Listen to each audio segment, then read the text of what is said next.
Hello guys, so today we just did this Mercedes A-Class, and this is how we done. Basically we added 4 door strips and also one on the dash, because Mercedes only has one strip to add, and there is 2 strips I've added on the center console as well. So it's on the side, you can see the glower there, and there should be one on the other side as well.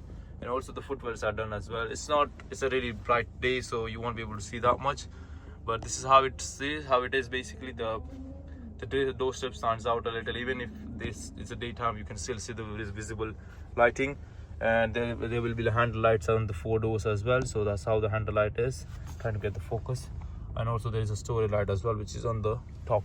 So yeah, this is how the Mercedes A-Class look. I mean, this type of Mercedes, the interior, they look really nice. I mean, if you get ambient lights or anything done with lighting like the vents and stuff, they look awesome and fabulous. So if you want to get anything done by us, or if you want to get any information, any quote or anything regarding any car, just let us know. I'll sort it out. If you can message me on Instagram or even comment on YouTube, no problem. Thanks for watching. Bye bye.